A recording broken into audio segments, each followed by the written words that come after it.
heavens you're back in one piece. I guess our people weren't so lucky.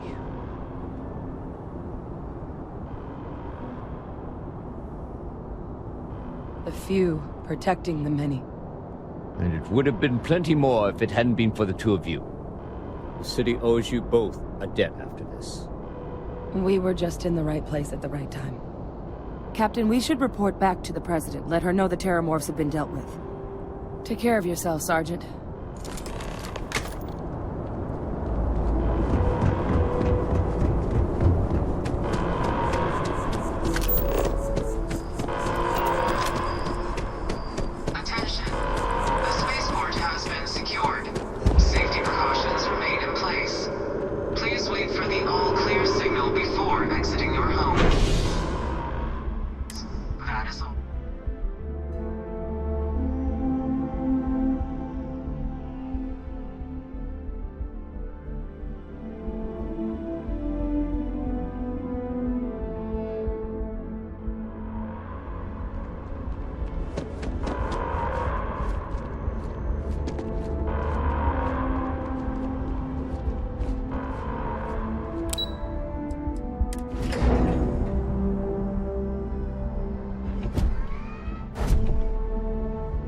They said you're free to come and go.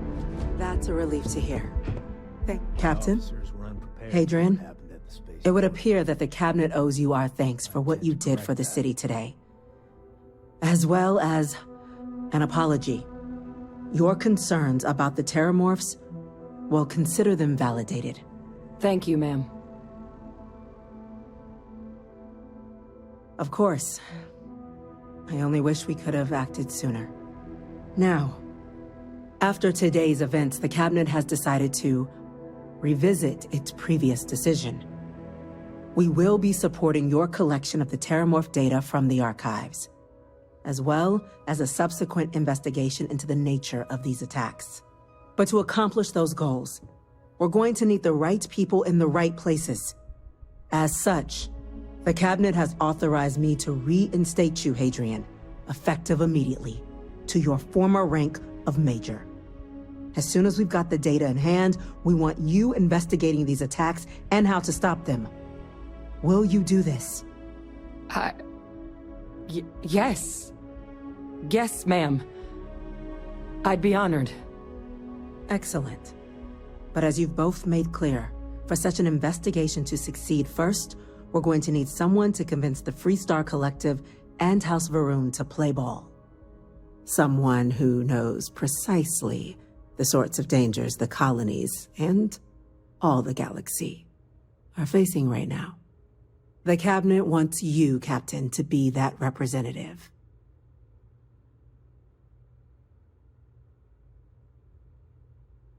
We do. In exchange, we're willing to fast-track your citizenship upon collection of the data. So, will you help us? I'm glad to hear it. Now, we, of course, won't be sending you in without the proper support. Deputy McIntyre in the Office of Interstellar Affairs will be your guide on gaining access to the archives. You should be able to find her in her office across the hall. And on behalf of the whole of the United Colonies, you have our thanks. You're dismissed. Damage to the space. I'm gonna go check in with Costs Chief of this Engineer attack are Kulkarni. greater than I Start think we getting a plan realize. together for that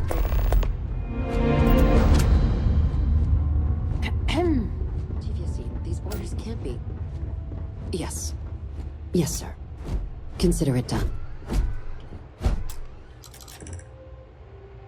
That must make you my Vanguard captain. Welcome to Interstellar Affairs. I'm Deputy Chief Diplomat McIntyre, Chief Yassine's second-in-command. I heard you were instrumental in protecting the city from the attack. You have my gratitude. I was also told the President wants us to get you into the Armistice archives ASAP. So, we've got no time to waste. You know what the archives are, correct? It was a mutual agreement, but I suppose you touch on the spirit of it. So, you also know then that it was originally managed by the 3 major galactic players. Access to the archives is only granted in cases of dire emergency. and requires a one-time use code from each of the 3 Armistice signatories. UC, Freestar Collective, and House Varun. Now, the UC is already on board, so that means we'll need to convince 2 people. The ambassadors of the Freestar Collective and House Varun to hand over their codes. Get them both and you'll have your data. But that's a lot easier said than done.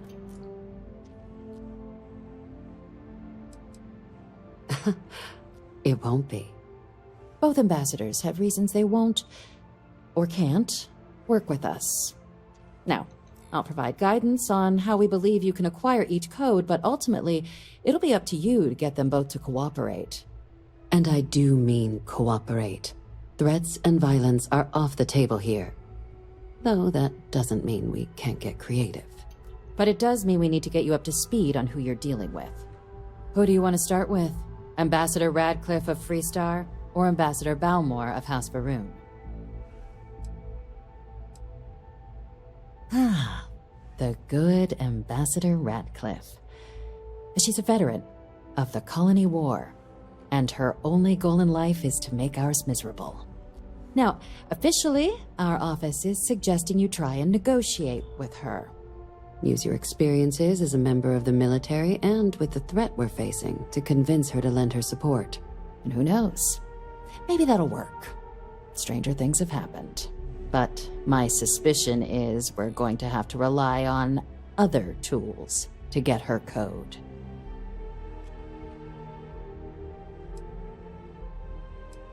Huh.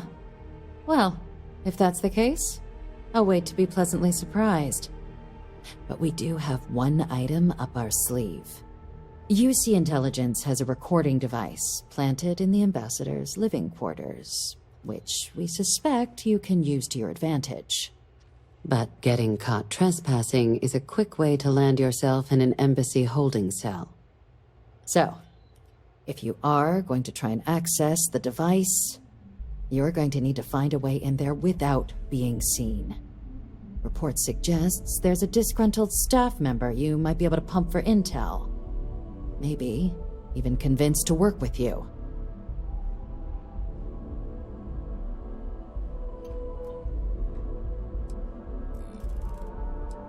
Name's Cameron Long. He's younger than Radcliffe, bears less of a grudge towards the UC. He works closely with the ambassador, making him a promising source for information on the ins and outs of embassy life, and someone who very likely hates her guts.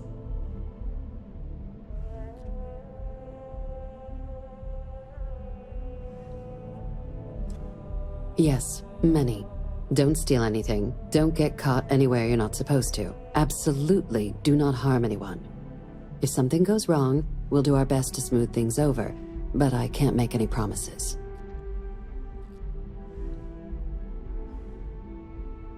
All right. Here, your diplomatic ID.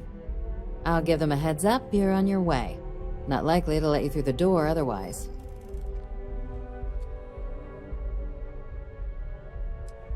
Ambassador Balmore's a challenge.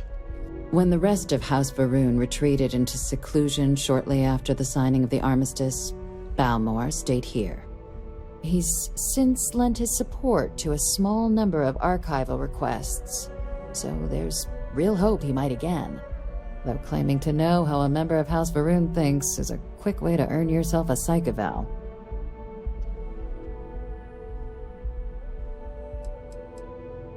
Well, these days, they're primarily considered a security threat. House Varun Zealots, a fundamentalist outshoot of the group that stayed behind when the rest retreated into seclusion, want nothing more than to send everyone not dedicated to their cause to the great serpent in the sky. But that hasn't always been the case. After they ended the Serpent's Crusade about 70 years back, House Varun did take a real run at trying to normalize relations with the rest of the galaxy. It's why they have an embassy here in the first place, why they were included in the armistice negotiations. But then, without warning, they left, leaving behind, to our knowledge, just the ambassador and his duty under the armistice. Of course, but there is another wrinkle. We're not 100% sure Balmore's actually still alive. His public appearances were always rare. But it's been several years now since he last poked his head out. Scans of the facility show life signs, but not the kind we were expecting. Your task is to find him and kindly but firmly remind him of his duties under the armistice. It would at least be a speedier negotiation. But I, of course, hope the ambassador is alive and well.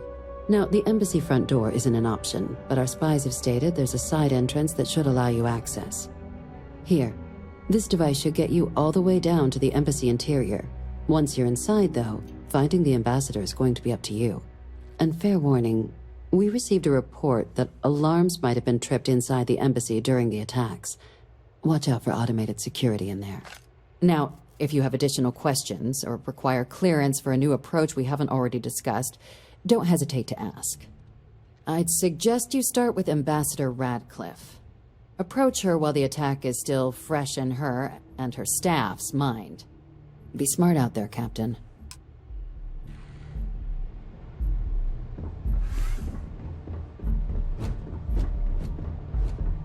Yes? Yes? What?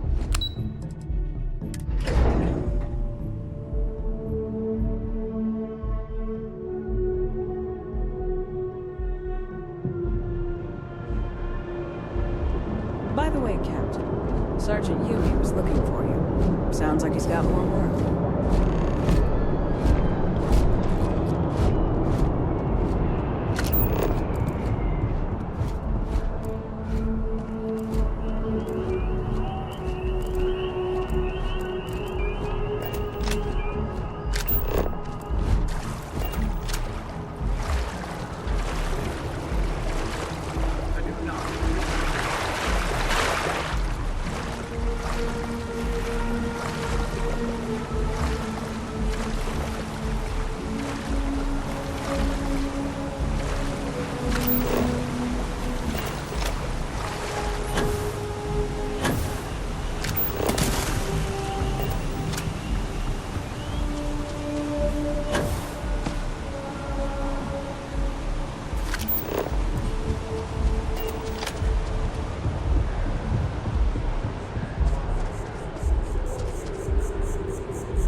There is simply no parallel to the food you will find here. Enjoy the rest of your day.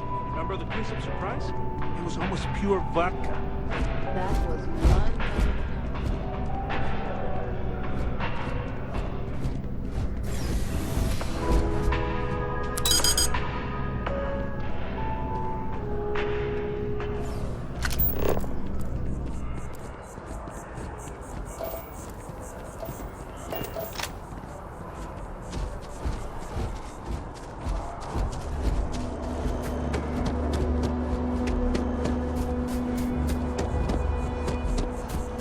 After an hour of whining, you're fine. That movie was epic. Definitely better than the last in the sector. But why did they replace the hunter? In the last action I thought the sequence, actress the was Interceptor's amazing. actor Really did break his leg. She turned him down. She apparently signed on to do some Shakespeare film. King Lear, I think.